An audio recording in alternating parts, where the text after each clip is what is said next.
American students' poor test scores are raising new questions about the importance of history and civics education. A report from the National Assessment for Educational Process shows 8th graders' U.S. history test scores have fallen in the last few years, with only 13% of students considered proficient. Brad Milkey, host of ABC's Start Here podcast, joins me now for more on that. Brad, what were the big findings in this report? Yeah, so, we've talked about the declines in reading and math scores, particularly since the beginning of the pandemic, but this was sort of what's considered the nation's report card, specifically on history scores.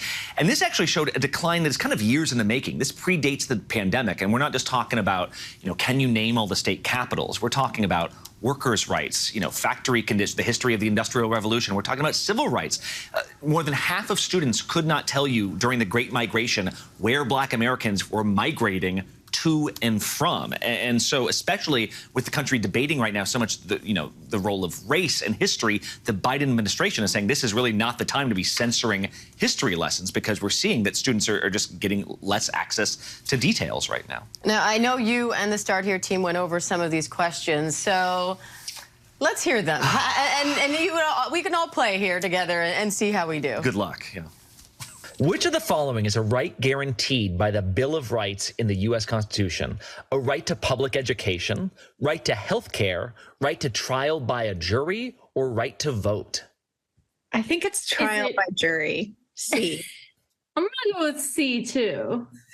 Correct. Right to trial by jury. You guys had a good 8th grade education. Good job. Okay, I said C first, but then I second-guessed myself and I said This is why D. this was tricky. I thought this was tricky because you want to say there's a right to vote, but then that's not articulated in the Bill of Rights quite like that. It's articulated in like a different part of the Constitution. None of the rights in the Bill of Rights are articulated quite like that. This is a trick question. That's it. Well, and so I think this is what's important to know is that there are parts here that were less about, it wasn't all just about, can you name all the trivia from the Constitution and everything like that? What was interesting here, I thought, was that educational experts were agreeing that, a lot of the downgrades in student scores were over actual democratic ideas here. Many students couldn't articulate what Martin Luther King was referring to in the Constitution when he gave his I Have a Dream speech.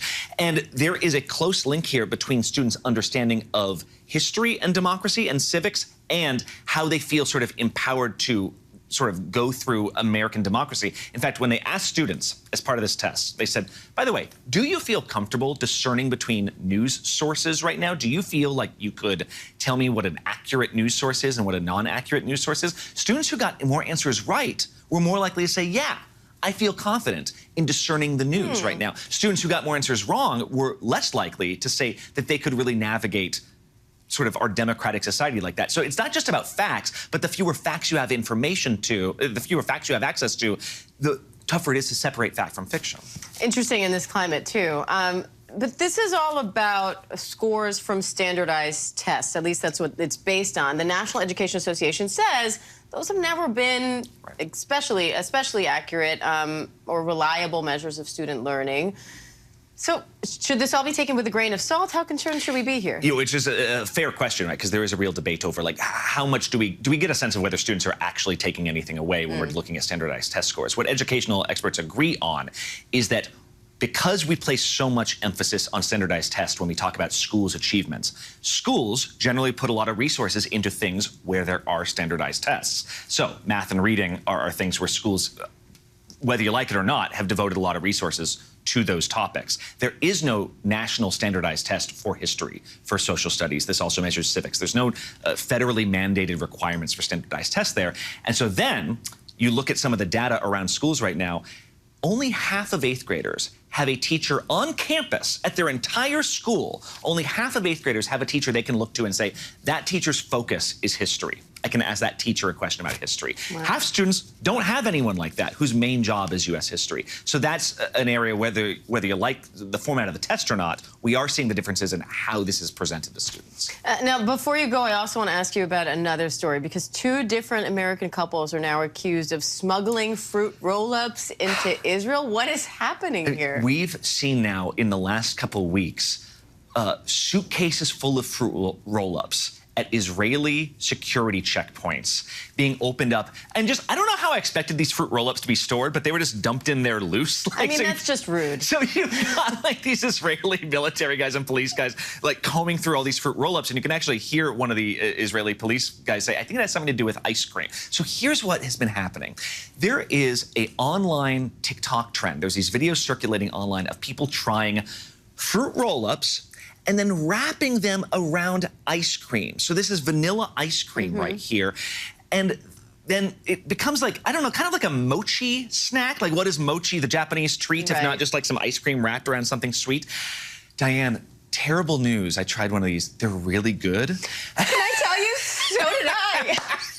They're really good. I was at my friend's house not too long ago, and she said, have you tried this fruit roll-up thing yet? I had no idea what she was talking about, and she did it, and it was delicious. So this has become a thing. I was like ashamed to know how much I like this. But the reason this goes then to Israel is they don't have a lot of fruit roll-ups in countries like Israel. It's become a huge phenomenon. Stores have sold out. People are starting to mark up the price of fruit roll-ups 5, 10 times. People can't get their hands on them. They're calling their American friends who have more access to them and saying, can you get us some fruit roll-ups in here? You can make a killing on the price. And so now you've had hundreds of pounds of fruit roll-ups and fruit roll-up imitators seized by Israeli authorities because you're only allowed to bring like 10 pounds of foreign food into a country.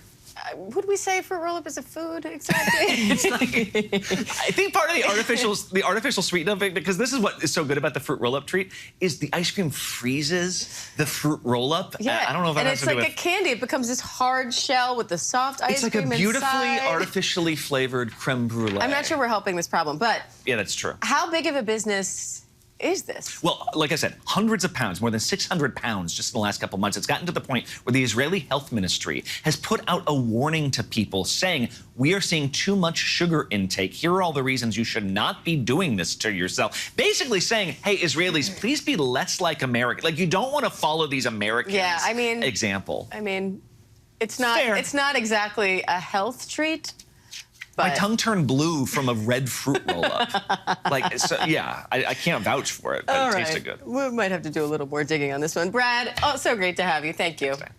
And you can hear Brad dive into more stories like these on Start Here. New episodes drop weekday mornings at 6 Eastern, wherever you get your podcasts. Hi, everyone. George Stephanopoulos here. Thanks for checking out the ABC News YouTube channel. If you'd like to get more videos, show highlights, and watch live event coverage, click on the right over here to subscribe to our channel. And don't forget to download the ABC News app for breaking news alerts. Thanks for watching.